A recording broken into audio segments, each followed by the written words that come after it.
Hey everyone, Anthony Fantano here, internet's busiest music nerd. I hope you're doing well. And it's time to do a pretty interesting follow-up here on this channel, essentially giving you guys a bit of an update on one of the most consequential legal to-dos to come out of the rap world in the last few years, and that would be the Young Thug YSL RICO case. Something most likely you guys are familiar with at this point. We have covered it a few times on this channel. Not only because Young Thug is obviously one of the biggest artists in the industry today, but in addition to that, this case was potentially pretty consequential due to the way in which, at a few points, rap lyrics and certain Young Thug songs were essentially entered into the case as evidence of his illegal activity. It's also important to note that the prosecution spent a good deal of this case trying to paint YSL as not just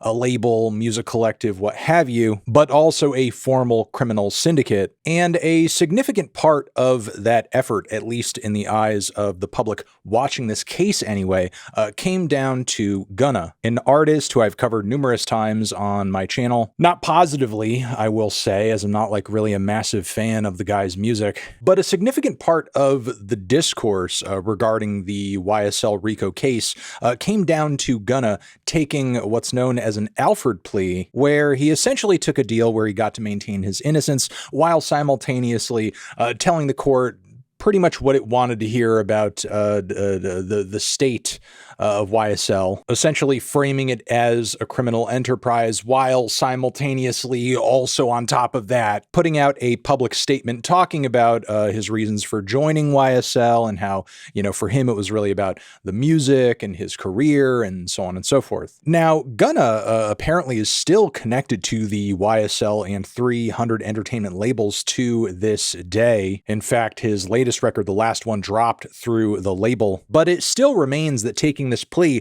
did not result in a lot of positive press for Gunna in the immediate, meaning he was instantly painted as a rat, as a snitch. And look, I'm not going to come on here and pretend like I'm the #1 expert or authority or, the most important voice when it comes to street politics, the Atlanta hip hop scene, the ethics of snitching, staying silent, or any of that. I mean, look at me.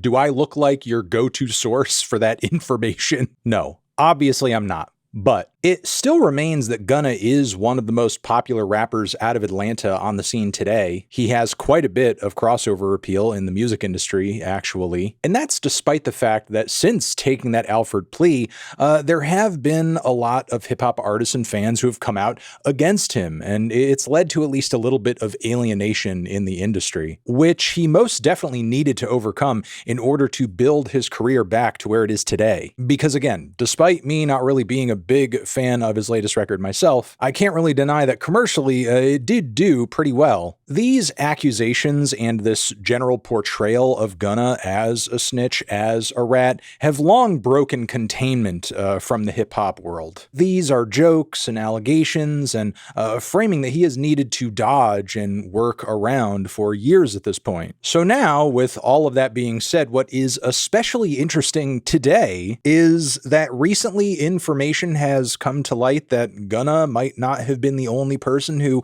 fed the authorities some information, told them what they wanted to hear. We now have Young Thug responding to allegations of snitching himself, outright posting and denying a statement that is on the first page of a legal document saying that he gave some kind of testimony or information while in a police car. And also in the wake of all of this, there is an almost 2-hour piece of deposition audio that fans have just been absolutely going over with a fine-tooth comb. And now, also on top of this, he has been in a back and forth with fellow Atlanta rapper Rollo, essentially pointing at each other and arguing over who told the most. Now, at the time of me shooting this video, the dust obviously is not fully settled on this topic. The full details are sure to pan out over the next few weeks or so. But the reason I'm really making this video here is that personally, I find it to be patently unfair that Gunna was essentially put into a situation where he had to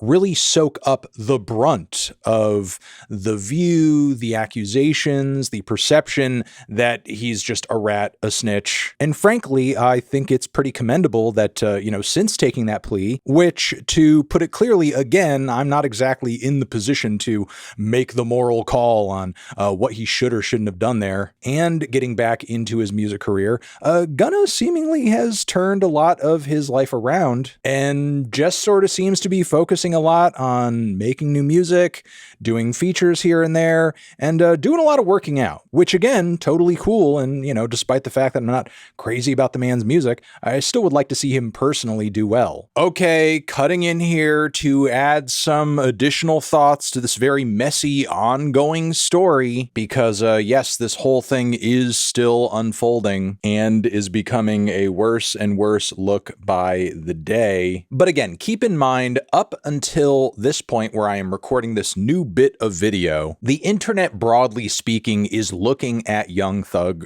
pretty skeptically now. And you have terms getting thrown around like Ratlanta. So with the conversation around all of this being so hot, of course, out of the blue, in comes some leaked audio that is, of course, now creating quite the diversion. But the biggest and most relevant piece of audio that a lot of people are discussing now is this claim that Young Thug makes over a phone call that he paid tens of thousands of dollars in order to give Gunna enough streams behind his new album at the time to compete with Morgan Wallen and also the new Weeknd album, Dawn FM, when that record was dropping. The number one album you just had right now, I paid for you to have a number one album. You didn't,